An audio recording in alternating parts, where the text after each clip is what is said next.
예, 이제 9월이 시작되어졌습니다. 여러분 9월 하면은 가을이라는 생각이 들죠. 근데 장로교에서는요, 이 9월 달이 총회의 달이라 그럽니다. 총회. 각 교단들이 9월 달에 총회가 열리기 때문입니다.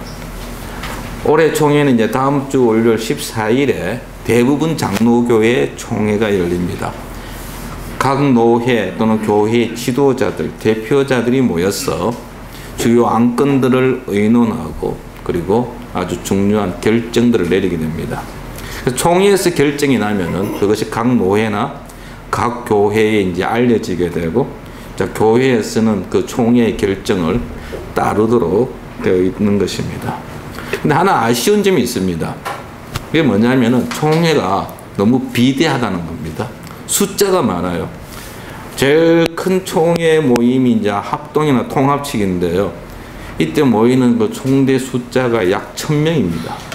그러니까 목사 한 500여 명, 장로 500여 명, 1000명 이상의 사람이 모여가지고 한 곳에 모여서 의논을 하니까 흔히 말하는 그 심도 있는 의논, 변론이랄까 이런 어떤 논의가 제대로 되지 못하고, 그리고 그냥 흐지부지 끝나는 경우가 부지기수입니다. 그래서 참 총회를 바라볼 때마다 좀 안타까움을 가지기도 합니다. 교회 역사에 있어서 최초의 총회가 열렸습니다. 그 장소는 바로 예루살렘입니다. AD 50년경으로 추정되어지는데 안디옥 교회가 총회를 요청했습니다. 그래서 예루살렘에 있는 지도자들이 모임을 가집니다. 오늘 그 6절에 보니까 사도와 장로들이라고 했습니다. 교회 지도자들, 대표자들입니다. 그들이 모였습니다. 이 일을 의논하러 모여라고 했죠. 이 일, 안디옥 교회가 요청한 것입니다. 그 내용은 우리 지지난주에 보았던 본문에서 잘 나와 있는데요. 여러분들 그 15장 2절에 보시면은 나와 있습니다. 바울 및 바나바와 그들 사이에 적지 아니한 다툼과 변론이 일어난지라 되어 있습니다. 사도 바울 1차 전도 여행을 마치고 안디옥 교회로 돌아와서 선교 보고를 했습니다. 이때 논란이 된 것이 무엇이냐면 이방인들의 구원 문제입니다. 유대인들은 복음을 받아들이고 그리스도인 되는 데서 전혀 문제가 없었습니다만은 이방인들은 유대인들 입장에서 볼 때에 조금 의문스러운 점이 있었다는 것이죠. 단순히 예수 그리스도를 믿음으로 말미암아 구원받는다는 것은 뭔가 좀 2% 부족하다는 겁니다. 그래서 그들에게 너희들이 그리스도인이 되려고 한다면 먼저 유대인이 되어야 하지 않겠느냐. 그래서 그들에게 할례를 요구하였고 모세 율법 지킬 것을 요구했던 것입니다. 그래서 이 유대, 주로 바리새파 출신들의 유대인들이 이 일을 주동하였는데요. 바울과 바나바 선교 여행을 했던 사람들과 그리고 유대교인들의 그 유대인들하고 경론이 붙었습니다. 그래서 안디옥 교회에서 이 문제가 도저히 자체적으로 해결할 수 없다는 판단을 내리고, 그렇다고 한다면 교회의 그 모교회라고 할 수 있는 예루살렘 교회에 한번 질문을 하자. 그래서 15장 2절에 보시니까 이 문제에 대하여 바울과 바나바와 형제 그리고 및 그 중에 몇 사람을 예루살렘에 있는 사도와 장로들에게 보내기로 작정했다라고 되어 있습니다. 그래서 바울과 바나바와 몇몇 사람들이 안디옥 교회를 대표해서 예루살렘을 방문하였고 예루살렘 교회 지도자들에게 이 이야기를 했던 것입니다. 그래서 이제 교회에서 모였습니다. 많은 의논들이 주고받아졌습니다. 여기 7절에 보시면 많은 변론이 있은 후라고 되어 있습니다. 그러니까 유대교 출신들의 바리새파 유대인들과 그리고 그 반대편에 있는 사람들이 각자 자신의 주장들을 다 내세웠죠. 이 유대교 출신의 유대인들의 주장은 아까도 이야기했지만은 모세 율법을 행해야 되고 할례를 받아야 한다고 했는데 그들 나름대로 의미는 있습니다. 왜냐하면은 이 이방인들이 예수님을 믿는 믿음으로 말미암아 그리스도인이 되어서 교회 공동체에 들어왔을 때에 그들이 과거의 삶이 유대인들의 삶과 다르다는 것이죠. 생각이 다르고 가치관이 다르다는 겁니다.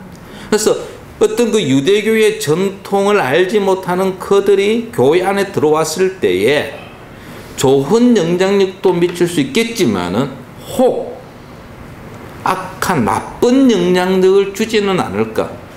그리고 그동안 자기 교회가 가지고 있던 그런 룰, 기준이 있는데 그 이방인 그리스도인들로 인해서 그 기준이 흔들리지는 않을까 하는 염려를 그들은 하고 있었던 겁니다. 그래서 그들이 요청을 한 겁니다. 먼저 너희들이 유대교로 옮기고 그리고 나서 예수를 믿음으로 우리 공동체 안에 들어와야 되지 않겠느냐. 이제 그런 주장을 하고 있는 것입니다. 하지만 만약에 그들의 주장에 따르게 된다면은 이제 이게 이방인 선교에 상당한 장애를 가져옵니다. 여러분, 우리가 전도할 때에 예수님을 믿어 구원 받습니다 라고 이야기하면은 많은 사람들이 아 그렇습니까 하고 받아들일 수 있는데, 당신이 예수를 믿어 구원을 받는데 예수를 믿어야 하지만은 또한 담배도 끊고 술도 끊고 여자 문제도 정리하고 11조도 해야 하고 주일 성수 해야 한다, 만약에 그런 주장까지 하게 된다면은 과연 몇 명이나 교회에 올 수 있겠느냐는 것입니다. 제 처남이 아직까지 교회를 안 나옵니다. 그 이유가 있습니다. 부모님 다 돌아가시게 되면은 제사를 드려야 되는데, 부모님은 교회를 신앙을 가지고 있습니다. 그러니 이제 이 처남은 신앙이 없는데 부모님 다 돌아가시고 나면은 누군가를 제사를 드려야 하는 자기가 외동이거든요. 그러면 내가 만약에 교회를 다니고 예수님 믿게 되면은 누가 제사를 드릴 것이냐. 그래서 자기는 제사 문제 때문에 교회를 갈 수 없다. 이렇게 이야기를 한번 했습니다. 그래서 정말 한국의 남자들이 교회 오는 게 쉽지가 않습니다. 알게 모르게 우리가 교회 출석하면은 제일 힘든 것 중에 하나가 술 끊고 담배 끊는 거거든요. 근데 그게 쉽게 끊어지지가 않습니다. 그래서 교회로 오는 발걸음이 힘들고 어렵습니다. 그래서 교회 안에 과부 아닌 과부들이 많은 것입니다. 그래서 남편은, 어떤 분은 그래요. 교회 마당까지 부인은 데려다 주고 자기는 차 안에서 쉬고 부인목은 안에서 예배 드리라고. 참 기독교는 좋은 종교다 하면서 그런 경우도 있다고 말합니다. 자, 이런 어떤 이야기들이 오고 가는 가운데서 이제 이 총회가 마무리 지어지는데요. 사도 이 누가가 세 사람의 주장을 언급하면서 이 총회를 마무리합니다. 바로 베드로와 바울과 야고보의 이야기인데요. 오늘 우리 읽었던 본문은 베드로의 주장입니다. 베드로는 세 가지를 이야기하고 있는데요. 첫 번째가 뭐냐면 이방인에 대한 전도가 인간에 의해서 이루어진 것이 아니라 전적 하나님에 의해서 주도되어졌다라는 것입니다. 7절 말씀을 보시면은 많은 변론이 있으니 베드로가 일어나 말하되 형제들아 너희도 알거니와 하나님이 이방인들로 내 입에서 복음의 말씀을 들어 믿게 하시려고 오래전부터 너희 가운데서 나를 택하시고 했습니다. 이게 하나님이 나를 택하셨다. 8절에도 보면 또 마음을 나시는 하나님이 우리에게와 같이 그들에게도 성령을 주어 정언하시고 하나님이 차별하지 아니하셨다라는 표현을 하고 있습니다. 다시 말하면은 이방인의 전도는 하나님에 의해서 진행되어진 것이지 인간에 의해서 이루어진 것이 아니라는 것입니다. 특별히 베드로가 여기서 예를 든 게 하나 있는데 7절에서 올해 여기 7절에 보시면은요 너희도 알거니와 라고 되어 있습니다. 형제들아 너희도 알거니와. 그러니까 예루살렘 교회 성도들이 알고 있는 사건이 있는데 그 사건은 바로 사도행전 10장의 고넬료 사건입니다. 고넬료는 이방인입니다. 로마 백부장이죠. 그런데 이 사람이 베드로를 초청해서 집에서 하나님의 말씀을 들었고, 베드로는 그 초청에 의해서 가서 말씀을 전하였고, 성령이 임하는 모습을 바라보고 그들에게 세례를 베풀었습니다. 이 일은 예루살렘 교회에 쫙 퍼졌습니다. 다 알고 있는 사실입니다. 바로 베드로가 그 이야기를 합니다. 고넬료 사건을 보지 않느냐. 이 사건이 내가 하고 싶어 한 것이 아니다.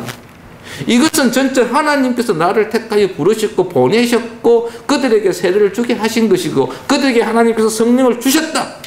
그런데 이제 와서 이 일을 가지고 우리가 시비를 건다는 것이 말이 되느냐라는 이야기를 하고 있는 것입니다. 하나님께서는 처음부터 유대인들에게만 복음 전하는 것이 원치 않았습니다. 사도행전 1장 8절의 말씀처럼 땅끝까지 복음이 전파되어지기를 원하십니다. 그래서 초대교회 성도들이 예루살렘을 떠나지 아니하고 자기들끼리 안에 꽁꽁 있으니까 어떤 일을 하나님 행하셨습니까?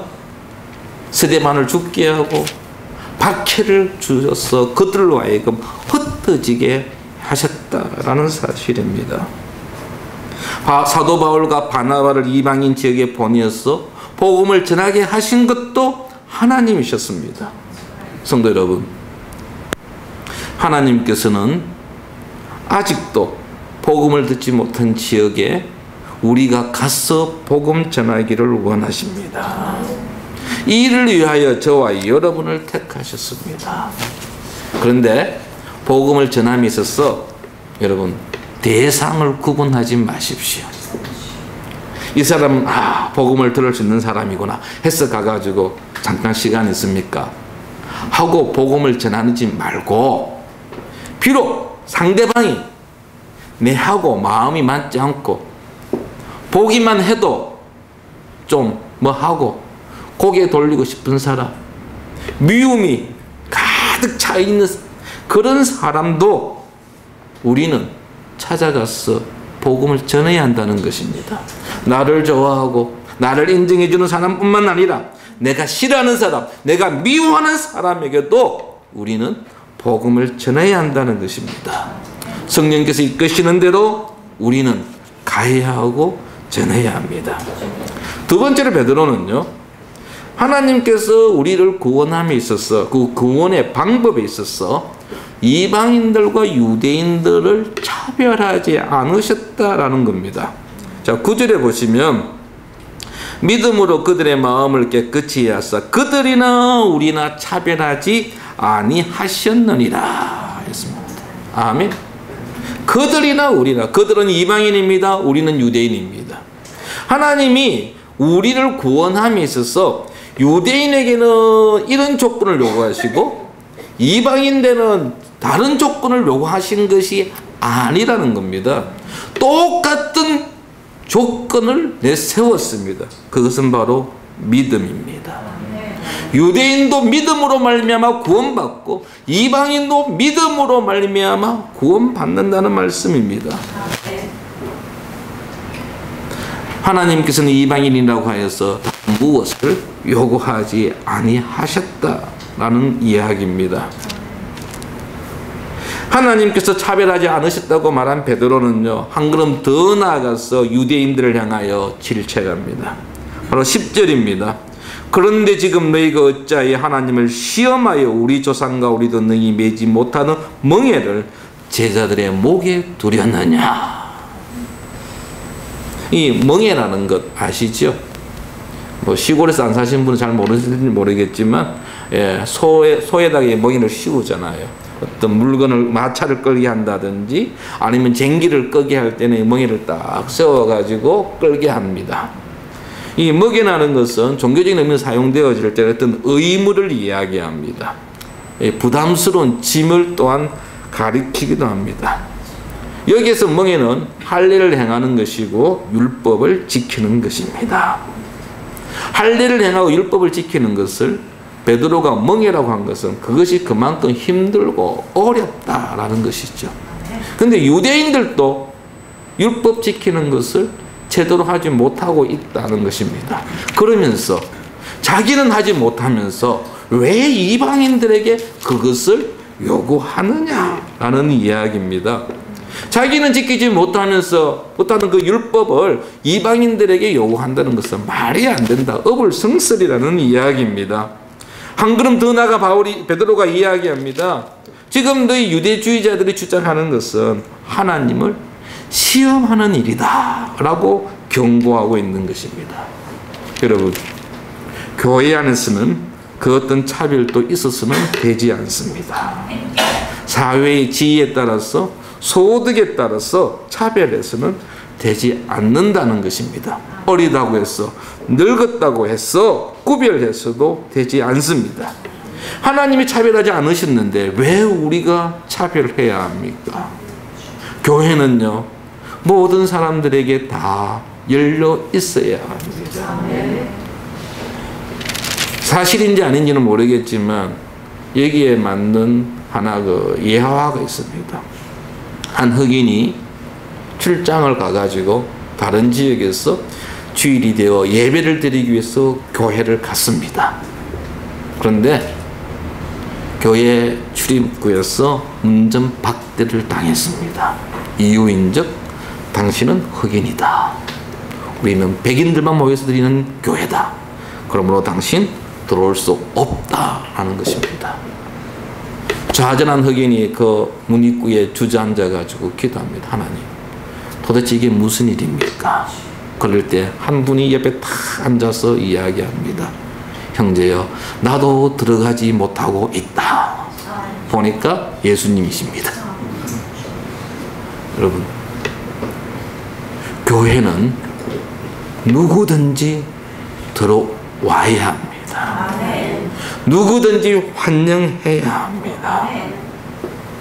또한 교회 안에서는 업신여김이 있어서는 되지 않습니다.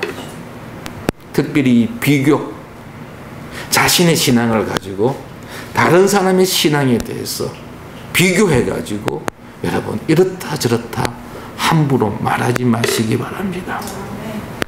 제가 그 살림과 수요의 교회에 있을 때에 한 번씩 그 오시는 어르신들끼리 다투는 경우가 있었습니다. 그 중에 한 번은 이런 경우가 있었습니다. 이제 절기가 되면은 그 전주에 절기헌금 봉투를 주부에 넣어서 나누어 줍니다. 그럼 이 어르신들이 절기 당일날 헌금을 하는 게 아니고 헌금 봉투 받는 날 다 1,000원씩 넣어서 헌금을 하세요. 근데 그까지는 좋은데요. 한 번씩 이제 목소리가 올라갑니다. 이유인즉 대부분은 하지 않는 분이 계시거든요. 그러면 하는 분이 옆에 사람 보고 이야기합니다. 왜 당신 헌금하지 않느냐고. 왜 당신도 헌금해라고 강요하는 거예요. 그러니까 이분이 참 황당하죠. 어떻게 보면은. 근데 여러분 그 오시는 어르신들 보면은요, 어떤 분은 자기 집도 있고 통장도 있고 연금 받는 분도 있습니다. 좀 말해서 생활적으로 경제적으로 넉넉하신 분도 있습니다. 반면에요, 휴지 모아가지고 생계를 꾸려가는 분도 있습니다. 형편이 다릅니다. 그런데 내 기준 가지고 상대방에게 요구한다는 것.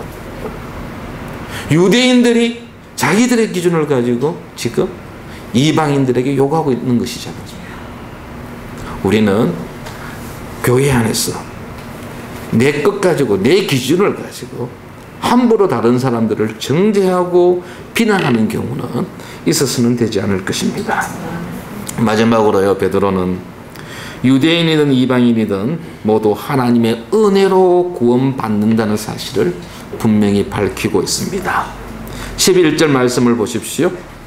그러나 우리는 그들이 우리와 동일하게 주 예수의 은혜로 구원받는 줄을 믿노라 하느니라. 아멘. 우리와 동일하게 주 은혜의 구원. 그렇습니다. 유대인들도 하나님의 은혜로 구원받습니다. 이방인들도 하나님의 은혜로 구원받습니다. 우리 모두는 다 하나님의 은혜가 필요한 사람입니다. 목사인 저에게도 하나님의 은혜가 필요하고 이 자리는 여러분에게도 하나님의 은혜가 필요합니다. 하나님의 은혜가 있어야 우리가 구원함을 누릴 수 있는 것입니다. 에베소서 2장 8절과 9절 말씀에 보면 너희는 그 은혜에 의하여 믿음으로 말미암아 구원을 받았으니 이것이 너희에게서 난 것이 아니요 하나님의 선물이라. 행위에서 난 것이 아니니 이는 누구든지 자랑하지 못하게 함이라. 아멘. 구원은 전적 하나님의 은혜입니다. 하나님의 선물입니다. 하나님께서는 예수 그리스도를 통하여 우리를 구원하셨습니다. 유대인이나 이방인이나 모두 동일한 방식으로 하나님 구원하셨습니다. 직업이나 신분에 따라서 달라지는 것이 아닙니다. 얼마나 오랫동안 신앙생활을 했느냐에 따라서 다른 것이 아닙니다. 이제 이번 다가오는 수요일부터 은빛교회를 시작하게 됩니다. 찾아오시는 분들 그분을 진정으로 기쁨으로 맞이할 수 있기를 바랍니다. 어떤 사람이든지 차별하지 아니하고 우리는 그들을 환영해야 할 것입니다. 왜냐하면요 그들 가운데도 하나님의 택하신 귀한 주의 자녀가 있기 때문입니다. 제가 살림과 세움의 교회를 하면서 이 어르신들을 제가 포기하지 못한 이유가 하나 있습니다. 한 분 때문입니다.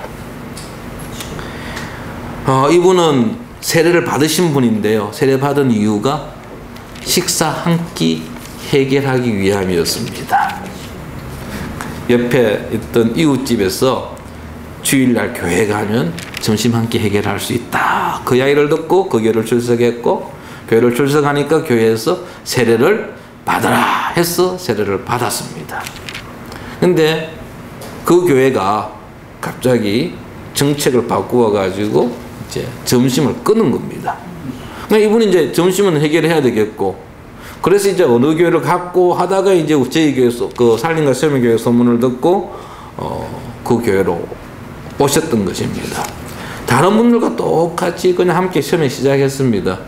그런데 어느 날 이분이 헌금을 하기 시작했습니다. 처음에 1,000원을 딱 헌금을 해요. 1,000원 받고 가는데 1,000원을 헌금하시는 거예요. 그런데 어느 날 2,000원을 헌금하십니다. 1,000원을 받았는데 2,000원을 헌금합니다. 노년연금 나오기 시작했죠. 작년입니까? 재작년입니까? 그랬더니 그 다음 주일날 11조가 올라옵니다. 2만원 11조를 딱 하세요. 제가 그래서 이제 개인적으로 그분하고 한 1년, 거의 1년 6개월 정도 성경 공부를 했는데요. 성경 공부를 하면서 그분과 참 많은 이야기를 나누었습니다. 귀국선을 타고 부산 땅에 오셨고 6.25 참전용사이시고 젊었을 때는 중동에서 건설 노동자로 일하셨던 분.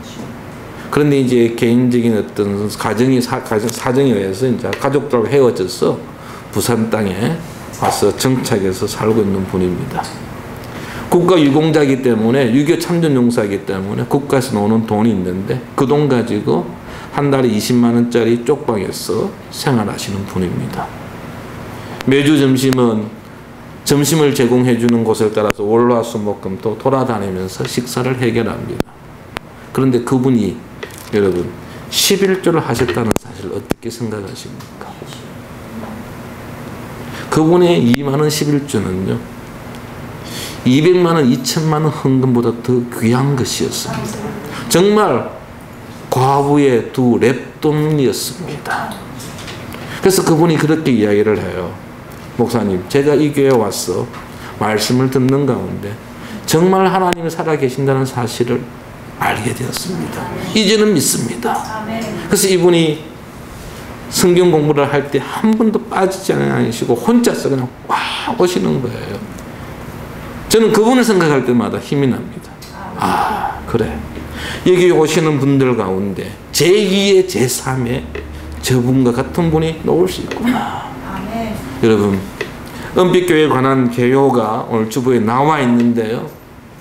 어떻게 보면 조금 뭐라 그럴까요? 좀 너무 기준이 높지 않느냐 하는 생각을 해보기도 합니다.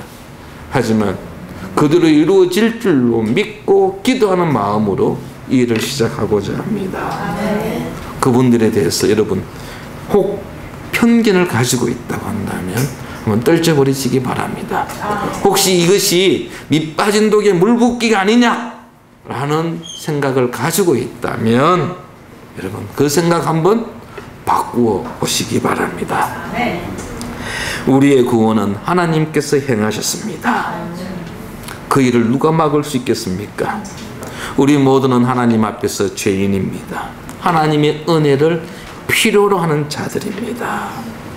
나에게 은혜 베푸신 그 놀라우신 하나님의 사랑에 날마다 감사하며 우리에게 허락하신 다른 성도들을 우리가 기쁜 마음으로 한 지체임으로 한 공동체를 구성하고 있는 지체로 받아들이고 주님 안에서 하나라는 사실을 잊지 아니하는 저와 여러분 되기를 축원합니다. 아버지 하나님,